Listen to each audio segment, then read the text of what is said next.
اللہم صلی علی محمد وعلی آل محمد۔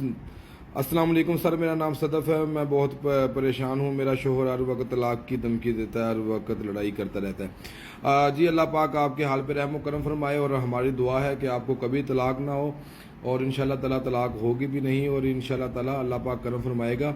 اور آپ کو چاہیے تھا کہ آپ اپنے شوہر کا بھی نام ساتھ لکھتی تاکہ پتہ چل سکتا، کیونکہ ابھی جو اس وقت لڑائیاں زیادہ تر مسئلہ مسائل ہو رہا ہے، وہ آپ کا نام ایسے ہے تو ان کا نام ہو سکتا ہے اے سے ہو، یو سے ہو، ایل سے ہو، آئی سے ہو یا او سے ہو، تو اس وجہ سے یہ مسئلے مسائل ہو رہے ہیں۔ صدف نام کے اوپر اس وقت ستاروں کی نحوست کے ساتھ ساتھ بہت زیادہ اثرات ہیں، ٹھیک ہے؟ تو اس وجہ سے آپ کے معاملات صرف شادی ازواجی زندگی نہیں، باقی بھی ہر کام میں بہت زیادہ جو ہے نا متاثر ہیں۔ جن کا نام بھی ایسے شروع ہوتا ہے، اگر آپ ان کی طبیعت کے حوالے سے بھی دیکھیں گے تو ان کی طبیعت بھی بالکل فریش نہیں رہتی، جیسے عام روٹین میں ایک نارمل انسان کی زندگی فریش اور ایک مطلب کہ خوشنما سی طبیعت اور مسکراہٹ کی رہتی ہے، وہ ان کے چہرے سے مسکراہٹیں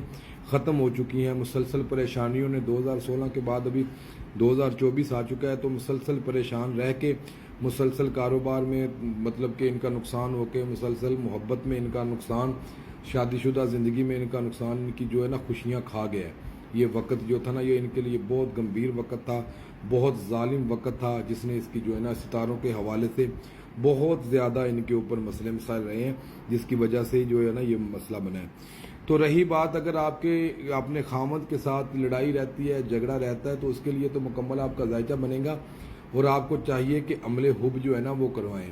وہ آپ کا جب ذائچہ بنے گا، استخارہ ہوگا، تو اس کے بعد ہی عمل حب ہوگا۔ جس کا بھی میاں یا جس کی بھی بیوی اپنے مطلب کہ آپس میں ٹھیک نہیں رہتے، آپس میں بالکل بھی ان کا پیار محبت جو ہے نا وہ ختم ہو رہا ہے، تو ان کو چاہیے کہ عمل حب کروائیں، اور اپنے اوپر جو اثرات ہیں، ستاروں کے جو اثرات ہیں، یا ویسے آپ لوگوں سے جو لوگ جلتے ہیں، آپ کا جو شادی شدہ زندگی جو آپ کی خراب کر رہے ہیں لوگ، تو ان کے حسد سے بچنے کے لیے، شر سے بچنے کے لیے آپ اپنا ذائچہ ایک مرتبہ مکمل بنوائیں۔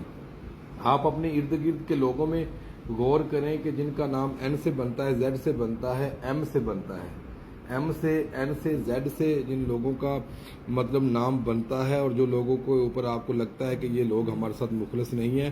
اور ہم سے حسد کرتے ہیں، یا وہ آپ کے دشمنی میں ہیں، تو ان کا خاص خیال رکھیں، کیونکہ یہ لوگ، یہ ستارے کے لوگ آپ کے دشمن ہیں، جو آپ کی ازواجی زندگی میں بہت زیادہ خلل ڈالتے ہیں، اور بہت زیادہ عملیات، تویزات وغیرہ کروا سکتے ہیں۔ لیکن جب تک آپ کو کنفرم نہ ہو، تو یہ نہ ہو کہ آپ اپنے کسی بھی عزیز کے اوپر ایسے الزام لگائیں۔ یہ ان کی بات کر رہا ہوں کہ جن کے ساتھ آپ کا معاملات خراب ہوں، تو وہ یہ نام والے لوگ ہیں جو آپ کے اوپر مسئلے مسائل کر سکتے ہیں۔ تو ایسے نام کے اوپر ویسے بھی بہت زیادہ جو ہم نے 2024 میں جو مطلب کہ 1500 یا 500 جتنے بھی ذائچے بنائے ہیں، ان میں 90% ان کے اوپر جادو کے اثرات تھے، اور ان کو اپنا توڑ ہی کروانا پڑتا ہے۔ یہ بھلے کسی سے بھی کروائیں، ضروری نہیں ہے کہ میں نے ویڈیو لگائی ہے تو آپ مجھے ہی ان باکس کریں اور مجھ سے ہی ذائچہ بنوائیں یا مجھ سے ہی استخارہ کروائیں۔ مجھے اس چیز کا نہیں ہے، میں تو بہت کم ویڈیو جو ہے نا، اتنا ٹائم نہیں ہوتا ہے کہ ویڈیو میں بار بار لگاتا رہتا ہوں، کہ میں اتنا وقت نہیں ہے کہ بار بار ویڈیو بھی میں لگا سکوں۔ تو ضروری نہیں ہے کہ میں ویڈیو بنا رہا ہوں تو آپ مجھ سے پوچھ رہے ہیں اور میں بتا رہا ہوں تو مجھے ہی کہیں جی میرا استخارہ کریں یا ذائچہ بنوائیں، یا مجھ سے ہی توڑ کروائیں، یا مجھ سے ہی عمل حب کروائیں۔ آپ کسی سے بھی، جو بھی کوئی بندہ آپ کو لگتا ہے کہ بندہ ہو، لیکن یہ کسی وہ بابے شابے کا کام نہیں ہے جو بڑی بڑی مونچھیں یا بڑی بڑی وہ بال بنے ہیں اور 10 دن سے نہایا نہیں ہے اور اس نے کنگن کڑے پہنے، تو اس سے آپ کروانے چلے جائیں، وہ آپ کی مرضی، لیکن یہ ایسے بندے کا کام نہیں ہے۔ یہ بندہ کوئی دیکھیں جو آپ کو لگتا ہو کہ نہیں اس کو کچھ پتہ بھی ہے، علم بھی ہے، کوئی نماز روزے کا بھی پتہ ہے، تو آپ کا جو ہے نا یہ کام انشاءاللہ تعالیٰ کر دیں گا۔ عمل کا کام ہے عمل بتانا، باقی وہ آپ نے عمل کرنا ہے آگے سے، وہ آپ کو اسم اعظم دے، آپ کو جو بھی وہ مطلب اللہ کا کلام دے، آپ نے وہ وظیفہ کرنا ہے، تو بے شک اللہ کے کلام میں بڑی طاقت ہے اور بڑی پاور ہے، اور آپ کے جو ہے نا وہ اثرات وغیرہ جیسے ہی ختم ہوں گے تو انشاءاللہ تعالیٰ آپ کی زندگی روٹین میں آ جائے گی، اور انشاءاللہ تعالیٰ آپ کو طلاق نہیں ہوگی۔ بہت شکریہ آپ کا۔